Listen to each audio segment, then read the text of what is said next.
trying to develop it. What is this idea of significance? And Chuck kind of led us through the decision-making process so that we all kind of landed on the idea that there are 4 precepts, and precepts are kind of foundational points. And so if you're going to define significance, then the precepts are, you can't make it about yourself. We talked about that. They have a set of core values that inform every decision you make. Third one, life is meant to be lived relationally. And the fourth one, do something that is worth giving your life to. So it's helpful to have a definition of significance, but I think more really helpful to say, what are the precepts? And then if you can apply the precepts or think through the precepts, then I think it's really going to help us get to what significance means for us. And if you'll notice, we've been focusing on precept number 2. Have a set of core values that inform your decision making. One of the things that we said we would do for you is make sure that you had an ongoing summary of kind of the points that we've come to, and then we're going to kind of learn and grow together. So on your table, you'll find a handout. If you could get a copy of that printed if you don't have it. So that is to kind of synthesize or summarize where we've been so far. And you can see there are some blank lines at the bottom, and that's hopefully an area where you can make some notes about today. Okay? So core values. Chuck's passionate definition, and we want to just spend a minute or so on that, and then we'll move on to what core values are and what core values are not. So the definition is up on the screen. They are the internal foundational principles and conditions upon which we build our lives, make our decisions, and interact with the world. I would ask you to think about and take notice of the 3 key verbs that drive that definition. Principles and convictions that build your lives. So that's an application of a core value internally to you. It helps build your life. It helps make your decisions. So it's a set of convictions and core principles that you're going to actually use to make decisions as you interact with the world, at work and other places. And then actually the interaction with the world, how you deal with others, for principles, core values are as well. So that I think is a usable and key definition. And next, we discussed this the last time. People have different perceptions about what core values are and perhaps what they are not. And I know this was a learning point for me. So what we decided last time was that we think there are some principles here that can be applied as you begin to think about what perhaps your driving core values are. So core values are items that are integrated into the essence of who we are in every area of our life. Not necessarily just used by us, but integrated into the essence of who we are. So it's an embedded DNA. A core value can have its negative and positive aspects, as we'll discuss in a minute, but that is a key part of what a core value is. Embracing our core value usually comes at a price. We discussed this the last session as well. If you take a core value and really drive it through your personal life and apply it in your family, your work, your community relationships, sometimes that core value will come at a price. So it's a key element or tag, if you will, that will tell you whether or not you've got a core value. And for me, this was helpful on the right side of the screen. Core values are not some things as well. They are not a believer value that does not travel from our head to our heart. And we talked last session about the fact that we can really believe in support of the Lord. We can really believe in assistance and aid in the continent of Africa. But if our checkbook doesn't find its way there, if we don't support anything that happens there, is it really a core value for us? Core values are not necessarily a characteristic we admire in others. Core values are not measured by other people's expectations. Core values are not an ideal that we endorse unless we live it out. So you begin to get the theme of what I think the essence of Chuck's philosophy here is. When you identify your core values, are you living them out? Are they really the essence of what you are, what your DNA is, or where you plan to go? Okay? Next slide. This is a great Kevin Don quote we talked about last time. I've combined it on one slide. Let's kind of walk through this together. Personal core values are there to guide behavior and choice. Get them right, and you'll be swift and focused in your decision making. Oh, I know none of you, this P word, procrastination, that's in nobody's dictionary. But isn't it interesting? If the core values are aligned correctly, your decision will tend to be swift and focused with clear direction. Get core values wrong or leave them ambiguous, which is an issue we all, I think, can recognize. You'll constantly wonder how you got into this mess. So I think Mr. Don was right on point. Okay, next, Chuck. A couple of points to remember on the core values issue before we get to Chuck. Some core values, those that are in your DNA and that drive who you are, support your journey to significance. Some core values can oppose your journey to significance. You can be so focused on achievement and success and being the best you can be and wringing out every ounce of your talent, can't you? That you do that to the detriment of your relationships at home, to the detriment of your coworkers, because you're going to win, you're going to get the promotion, you're going to run the department regardless. That's embedded in your DNA. That's a core value, but does it oppose your journey to significance? So the purpose of recognizing that is to say, when you have your core values identified, there's some room for work here. There's some room to build with those. And once you identify those, and really honest with yourself, which ones definitely support and which ones tend to oppose, then I think it's a working and building process, okay? Beware of the principle of self-deception. And again, this is one with which I think I can identify, because when I first thought about maybe what my core values were, then after I worked the processing through what Chuck had to say, I found out that the principle of self-deception was causing me to identify things in my core values that I kind of wish were my core values as opposed to the ones that really were. So I think we need to be aware of that. None of us are as holy as we think we are. None of us really have the core values maybe that we want to have, to try to put that gently. Okay? So an amen, at least from this corner over here. Probably not from Chuck. But two principles to keep in mind. Okay, what are we going to do today? Chuck wants to challenge us to develop a set of core values consistent with having a life of significance. So that's where we've been, and you have no sheet in front of you, and so Mr. Price, you want to take it away? Thanks, Richard. Good job. Actually, I'm just part of, we have a team that we've been working on to put this together, and so in this opening series of things that we're doing, I'm just kind of the designated hitter. But there's going to be various different ones of us that share during the time, which I think is a good way for us to do it. And one of the requisites, though, gang, is that everybody has to learn how to use this.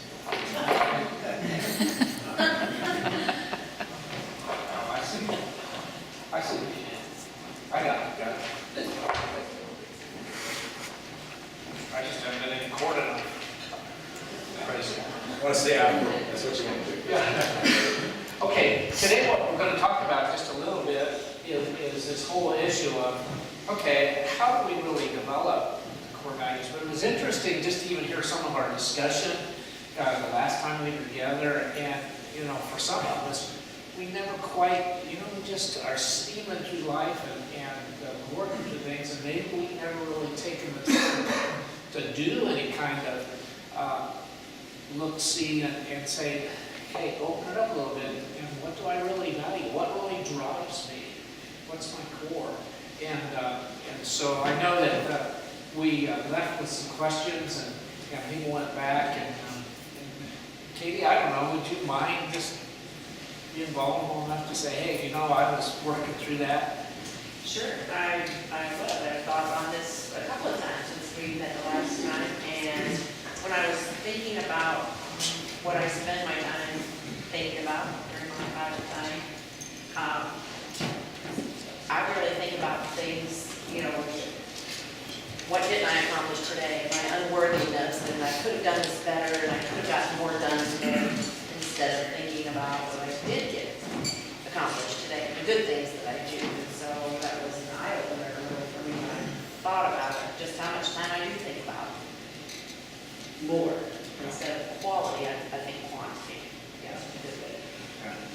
Anyone else, did you kind of, after the last time, anything in terms of insight, or, we're all steaming through life pretty fast here.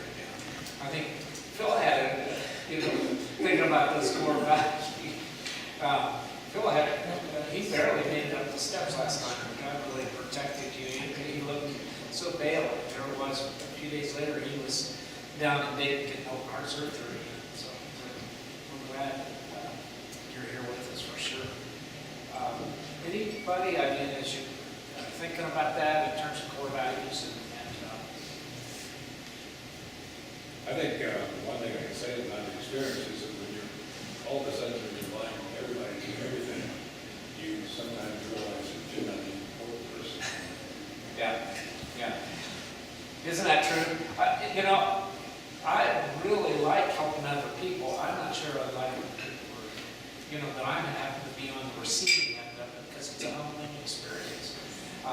To be in a place where all you can do is receive, and you can't reciprocate, you can't, and sometimes that even reveals some of our core value, and that are we committed to one another as much as we say we are, because it's a give and take kind of thing. Well, today what we're going to do is we're going to look at this just a little bit, and I'm going to list basically four kind of areas that I think will help us develop the area of core values. And the first one is get your reference points right.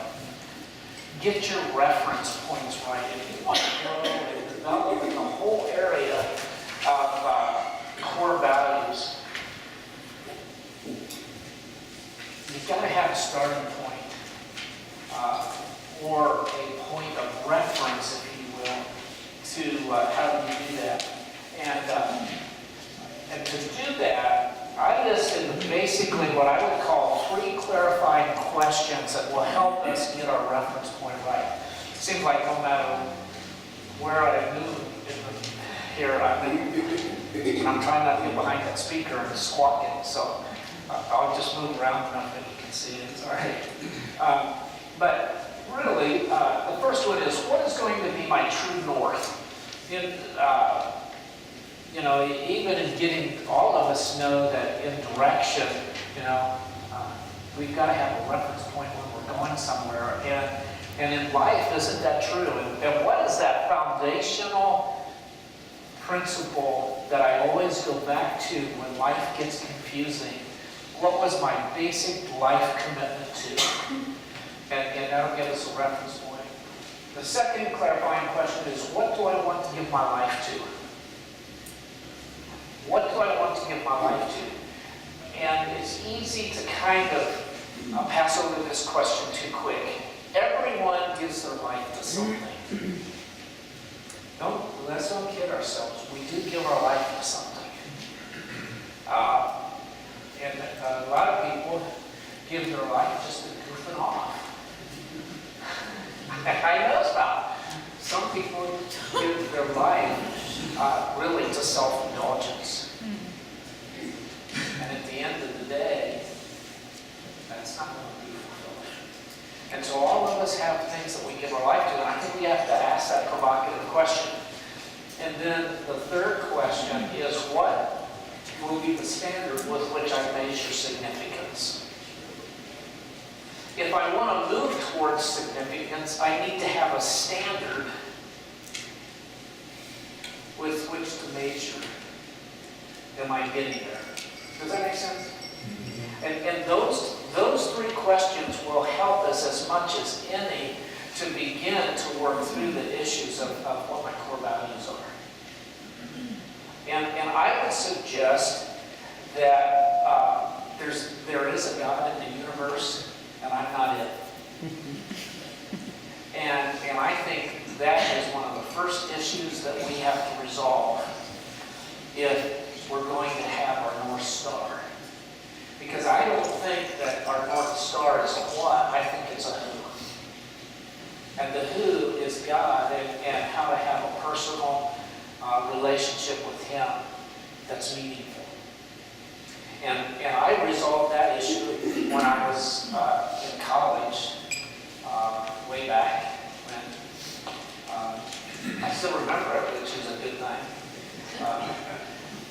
But isn't it interesting as the memories grow, they seem more glorious than maybe they actually were at the time.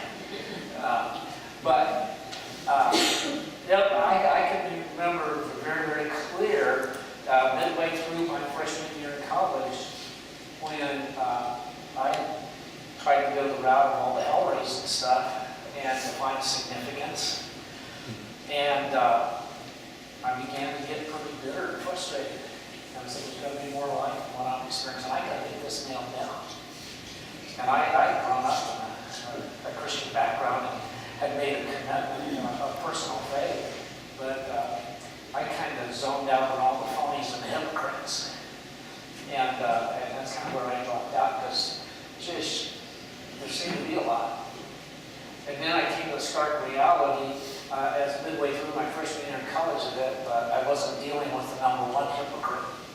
And that was myself. And so that was a calibration time, if you will, of core values in my life that God really did a whole reset for me. And that was 45 years ago, just about. And that did a reset in my life that I've never gotten over. And defined much of what I've moved towards now for the last 45 years. And there were key choices that I made then that made that difference and helped shape and form those core values. So I think asking those key questions is very important. The next one is seek to cultivate a contemplative life. If you want to develop in the area of core values in your life, I think first you have to get your reference points right. Because I can't get there if my reference point is myself. And so we've established that a little bit. But the second one is so important, and that's learning to develop a contemplative life. And I'm going to just briefly touch on it again. Because of our time, we're just hitting each one of these briefly, and I'd be happy to interact with anyone as a follow-up. But when I grew up, and I think when you grew up, it was a lot easier than it is now to have a contemplative life. Because we live in an entertainment culture. We live in a media-saturated frenzy. And the amount of data and information that comes at us on any given day, and the fact that we're overloaded, we're overcommitted, we're under-resourced. You pick it, we're there. Well, what's gotten squeezed in the whole process is the ability to be reflective, to be thoughtful, to have space to in a sense, replenish my soul. And that's done through a contemplative life. And for the person who has a personal relationship with God, that is spending time with Him every day. Doesn't have to be, a lengthy time, but it needs to be a time where God is the major theme. Because again, it's not about me. And it's that calibration time. But to seek a contemplative life, I've got a couple suggestions here. I hit the right button. Build time in your schedule to do, I think, 3 things. The first one is to ponder and reflect.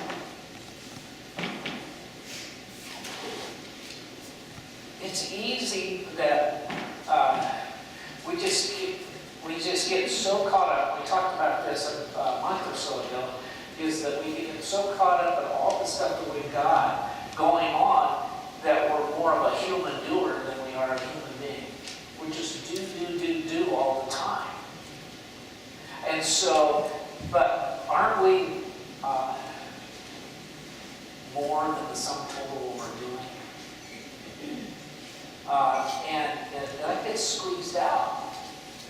And we can't ponder and reflect just on all the things that we do. But what's important to me? What am I learning? Am I growing? And I don't, again, that doesn't have to be daily, but I think it has to be regularly and it has to be intentional. Where we take time to ponder and reflect and then to evaluate and assess. I'm sure glad I realized that I spelled that wrong first, because Mary Smith would have caught it real quick, because I had evaluate and access rather than evaluate and assess. So, but we need to evaluate. What are we learning? What's going on? Because all of us go through seasons of life, right? And at every season of life, what got us to this point won't necessarily get me to fulfillment and significance in the next stage. But if we evaluate, we ponder, we take that time to reflect, then what we realize is that what I was learning here has brought me to the point that I can learn from that to make the right decisions to go on to the next. But that's a reflective, contemplative time. And then to dream and to plan, to pray, to ask God, what do you have for me? What do you want me to do? Because I believe we do have a creator and that he's intimately involved in everything that we do. It just makes sense, since he's the designer of things, we might want to consult with him periodically. You can't do that on the run. Not very well anyway. Because if you could cheat by doing it, I would have found out the way to do it. Because, you know, it's like when I was the U.S. director for chemistry sake, I had like 2 or 3 cell phones that I had.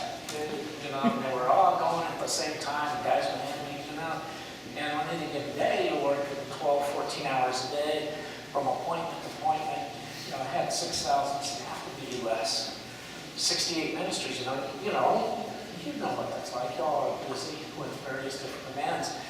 It can squeeze out a personal life. And so what are we going to do to protect having a personal life? That's just about us. And so I think that's absolutely critical. Rich, were you going to make a comment there? Yeah, one thing.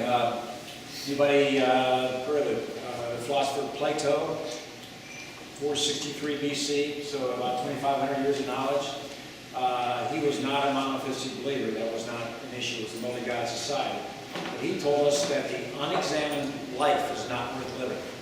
And the whole idea of Plato is you need to examine and get real with yourself. And so it's that idea, I think, that has trended really through great human thought for the last 2,500 years. The unexamined life is not worth living.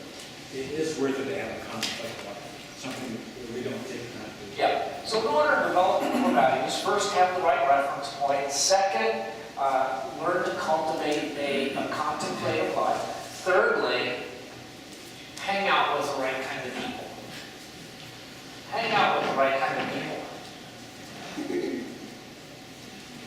Now, this is one that it's kind of the obvious, but we tend to miss it. Because we say, well, sure, I'm hanging out with the right kind of people. Are you really? Or are we just going through the motions of participating with other people, but we're not connecting in any in-depth, meaningful way that's making a difference in our life? Because here's the deal. More and more in our culture, 20 years ago, what we saw was truth was transferred a lot by information. And so people, and learning and teaching and all everything is changing today because truth is being transferred very differently. And I would submit to us that the primary way that truth is transferred in today's culture is relationally. And so if you're going to allow truth to be imparted to your life, you have to be connected to into the right kinds of relationships, because truth is transferred relationally. And so in hanging out with the right kind of people, I would suggest that you seek out 1 to 3 people. It doesn't have to be a whole lot of folks. Now, some people can manage more personal relationships than that. I think we all have this outer belt of folks that we're committed to and that we interact with. But what's that inner belt of people that we're connected to that we can go a little bit deeper with? And I would suggest a couple of things there.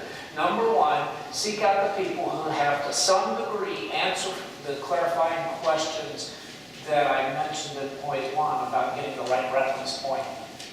You want to hang out with some people who's had to wrestle a little bit with finding out who they were going to have as the North Star in their life and what they were going to give their life to. And because those are the people that have some depth. And so you want to hang out with people that have some depth. Secondly, we want to take the initiative to relate deeper than the informational level. We want to take the initiative to relate deeper than the informational level. And guys, particularly guys, in American culture, this is a challenge for us because we a lot relate on an informational level. We have guys that are connected in all kinds of groups, Bible study groups, men's groups, and everything. But a lot of times they relate on an informational level, and they never really get connected interpersonally in a way that life truth is being transferred, where they're growing together relationally. And it's interesting because as I travel so much internationally, and particularly some of the European guys, say, you Americans, it's just like this all the time. Having a conversation for them, you don't have a conversation unless you're hanging out for several hours together. And I'm more, what can we get done here in this hour of time? and so, it's a different kind of space and time kind of thing that we have to learn. But take the initiative to relate deeper than the informational level. And the next one, 4th, is learn to calibrate your life or your character. Calibrate your character towards alignment with your values. We assume because we give intellectual assent and belief to the right things that we would say are our core values, that somehow that's transforming our character. Now, I used to laugh a number of years ago with my staff teams. We'd get on this whole issue of character, and I'd say I'd rather be a character than have character.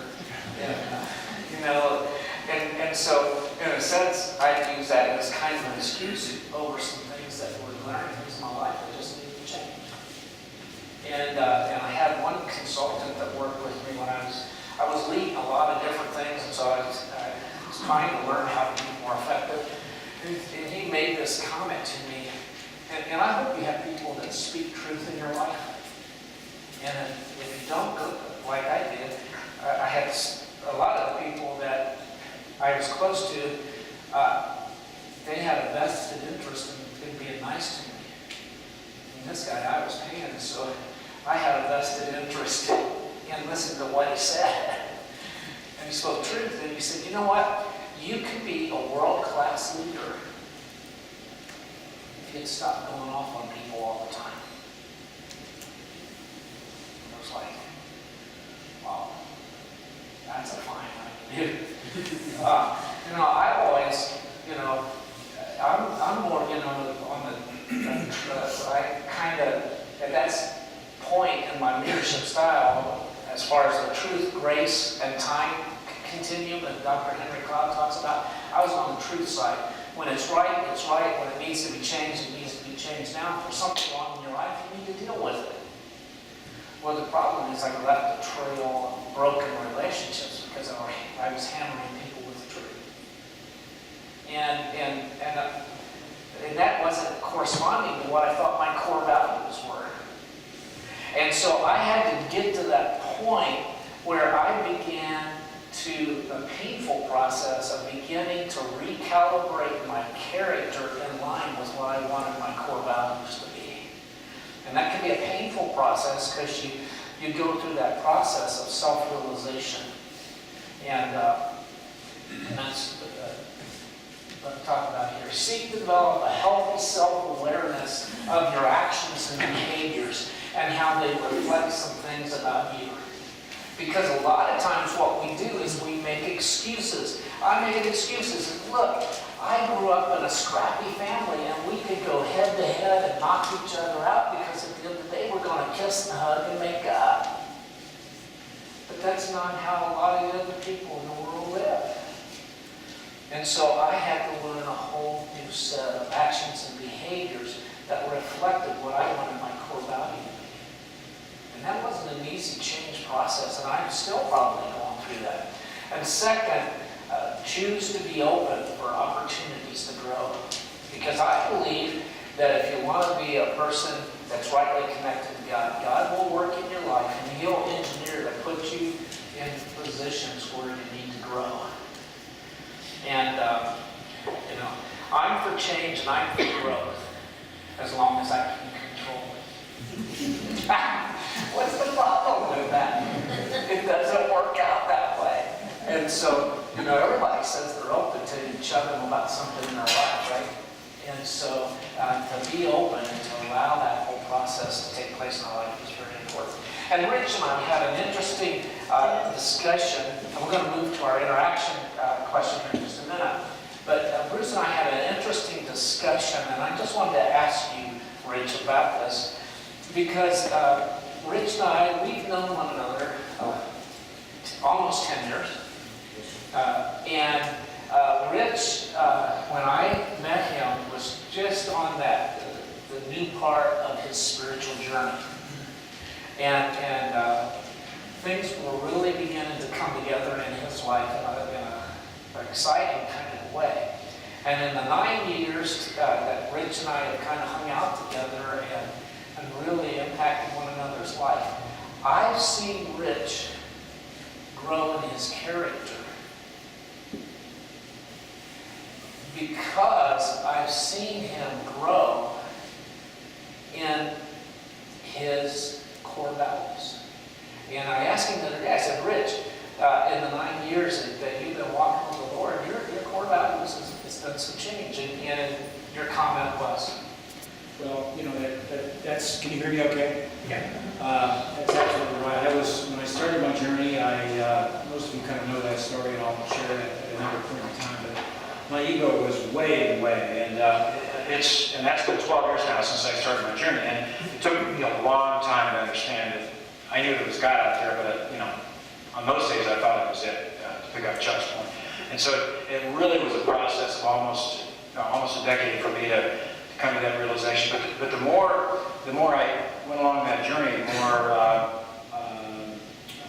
I had a different thought about what my core values were, and then God just took me in different journeys and different points. I mean, I'm doing things now in my life that I never dreamed I would do 10 years ago, and as I began to relinquish control over where I wanted my life to go, and it allowed some room for some other direction by God. It's gone in a really different direction, and it's just, and maybe my opponents in the courtroom don't think this from time to time, but I've really made an effort to have it be less and less about me. And so I look back now and I can't believe I was such an idiot to wait 54 years to get started on faith journey. But the whole point is this process of relinquishing and control, and then letting God fill in the blanks and determine my journey for me. That's been a process, and I really never thought about it affecting my character, but Chuck says it has, and so I'll take that as a good thing. But it's a continuum, it's a journey. It's just, when you pull yourself out of the way, let a higher power do the work. It's amazing. Yeah. And it was reflected that Rich seeks to hang out with people who get it, and to And we all do. And we just need to pursue it more and to take those opportunities. A couple of things here as we wrap up. Whoops.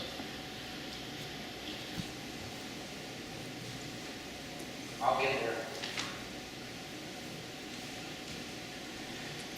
So the 4 areas that I think that will help in your journey of developing core values is get your reference points right, seek to cultivate a contemplative life, thirdly, hang out with the right kind of people, and fourthly, calibrate your character towards your alignment with your values. Now, around the table, we still have a few minutes left. We would just discuss for a few moments. As you work through these 4 kinds of things, share with one another the areas where you feel like you've maybe grown the most in any of these 4 areas. And maybe if you're willing to take a little bit of risk, say, you know what, but I probably could really maybe work in this area. And then offer some practical suggestions in these 4 areas of how we can take steps to integrate them into our life as we develop core values. So just take a few minutes around the table, and then a couple minutes we'll close. And as you're beginning your discussion, 2 weeks from now is our next session. It's February 6th. We're going to have a panel discussion. We're going to have 4 individuals up here, and Chuck's going to moderate it. And the 4 individuals are going to be from you all. And the discussion will be about their individual lives, the issues of significance and core values, and how they're working on it. In other words, the practical application of what we've been talking about going forward. So that will be February 6th. And that's it. So have some table discussion and leave when you need to. Thanks so much.